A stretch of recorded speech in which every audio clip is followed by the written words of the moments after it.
jurusan PG PAUD kelas C, Fakultas Ilmu Pendidikan Universitas Negeri Makassar. Nah, di video ini saya akan menyampaikan materi tentang jaringan pada tubuh manusia. Dan selamat menyaksikan dan menyimak. Hal yang paling pertama kita bahas adalah konsep dalam jaringan. Nah, jaringan dalam biologi adalah sekumpulan sel yang memiliki bentuk dan fungsi yang sama. Jaringan-jaringan yang berbeda dapat bekerja sama untuk suatu fungsi fisiologi yang sama dan membentuk sebuah organ. Jaringan dipelajari dalam cabang biologi dinamakan histologi. Sedangkan cabang biologi yang mempelajari berubahnya bentuk dan fungsi jaringan yang berhubungan dengan penyakit disebut dengan hispatologi. Yang kedua adalah ilmu dan studi tentang jaringan. Tadi saya menjelaskan sedikit tentang histologi. Nah, di sini saya akan menjelaskan secara detail apa itu histologi. Histologi adalah ilmu yang mempelajari tentang struktur jaringan secara detail menggunakan mikroskop pada sediaan jaringan yang dipotong tipis. Histologi dapat juga disebut dengan ilmu anatomi mikroskopis. Histologi sangat berguna dalam mempelajari tentang fungsi sel-sel dalam tubuh, baik dari tubuh manusia, hewan, serta tumbuhan. Dan dalam bentuk hispatologi, hal ini berguna dalam mendiagnosis penyakit yang melibatkan perubahan fungsi fisiologis dan deforman organ. Nah, contohnya dalam bidang kedokteran, adanya tumor dalam tubuh memerlukan hasil pemeriksaan atau contoh sampel jaringan. Histologi sangat berkaitan dengan biologi sel atau sitologi dan anatomi, serta membentuk dasar struktural agar memahami fungsi-fungsi fisiologi dan merupakan persiapan untuk mempelajari struktur dan fungsi abnormal yang dikaji dalam ilmu patologi. Nah, dan studi histologi digunakan dalam forensik investigasi, autopsi, diagnosis, dan dalam pendidikan. Selain itu, histologi digunakan secara luas dalam kedokteran, terutama dalam studi jaringan yang sakit untuk membantu perawatan. Selain itu, proses histologi dilakukan dalam 5 tahap utama.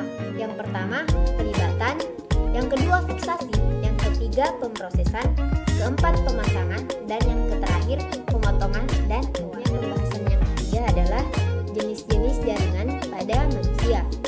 Dalam tubuh semua manusia, termasuk hewan dan organisme multiseluler tingkat rendah seperti arthropoda, memiliki 4 kelompok jaringan dasar yang membentuknya. Apa saja sih itu? Nah, yang pertama, jaringan epitelium. Jaringan ini merupakan jaringan yang disusun oleh lapisan sel yang melapisi permukaan organ seperti permukaan kulit. Jaringan epitelium memiliki 3 macam, yaitu eksotelium, endotelium, dan mesotelium. Dan untuk fungsi epitelium, kita bisa melihatnya di sini. Kemudian, jaringan yang kedua adalah jaringan ikat. Jaringan ikat adalah kumpulan sel yang tidak terkumpul terlalu rapat. Maksudnya sel ini memiliki space atau sedikit celah. Di jaringan ini ada namanya bagian matriks dan bagian zat celah. Jaringan ikat terdiri dari 2 jenis jaringan protein, yaitu kolagen dan elastin, tendon, ligamen, tulang rawan, jaringan lemak, jaringan betah bening, kulit, darah, serta tulang padat merupakan bagian dari jaringan ikat. Struktur dari jaringan ikat. Penyusunan jaringan ikat pada tubuh manusia ada 2. Yang pertama, matriks. Matriks merupakan dasar untuk meletakkan jaringan pada tubuh manusia. Dan yang kedua, dalam jaringan ikat ada beberapa jenis sel dan fungsi yang berbeda. Fungsi jaringan ikat yang pertama, sebagai pengikat dan penyokong jaringan lain. Yang kedua, menyambungkan antar organ. Yang ketiga, melindungi organ-organ. Dan yang keempat, sebagai transportasi cairan. Yang kelima, sebagai sistem imunitas di dalam tubuh. Yang keenam, membungkus jaringan lainnya.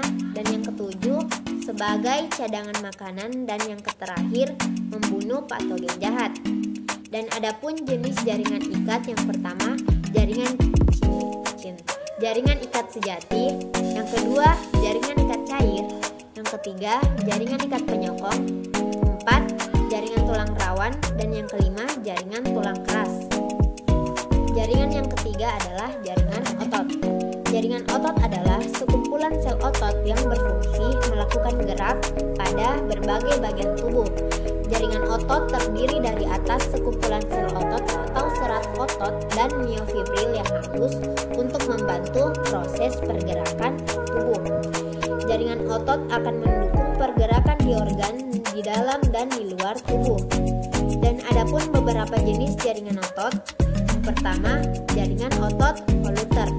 Jaringan otot ini adalah jaringan yang memiliki kemampuan untuk berkontraksi secara sadar. Yang kedua, jaringan otot involunteer. Jaringan otot ini memiliki kemampuan berkontraksi tanpa pengaruh kesadaran diri. Dan pada jaringan otot ada beberapa macam otot berdasarkan perbedaan strukturnya, yaitu jaringan otot polos, jaringan otot lurik, dan jaringan otot jantung. Jaringan yang terakhir adalah jaringan saraf. Jaringan ini terdiri dari serabut dengan berbagai kandungan sebagai pengantar impuls dan reseptor, saraf pusat, dan kembali pada efektor. Jaringan saraf memiliki fungsi untuk mengalirkan rangsangan atau impuls. Selain itu, adapun struktur sel jaringan saraf. Yang pertama, badan sel, yang kedua inti sel atau biasa disebut dengan nukleus, yang ketiga sitoplasma, yang keempat dendrit, yang kelima miorit atau akson, yang keenam sel penyokong pada akson, dan yang terakhir sinapsa tentang jaringan. Pembahasan yang terakhir adalah diagnosis kerusakan pada jaringan manusia. Kerusakan pada jaringan manusia sama dengan hispatologi. Nah, hispatologi merupakan cabang biologi yang mempelajari kondisi dan fungsi jaringan yang berhubungan dengan penyakit. Hispatologi juga merupakan salah satu cara pertimbangan dalam penegakan diagnosis penyakit melalui hasil pengamatan terhadap jaringan yang diduga terganggu, atau mungkin itu yang sempat saya sampaikan. Lebih dan kurangnya mohon dimaafkan. Wabillahi taufiq wal hidayah. Wassalamualaikum warahmatullahi wabarakatuh.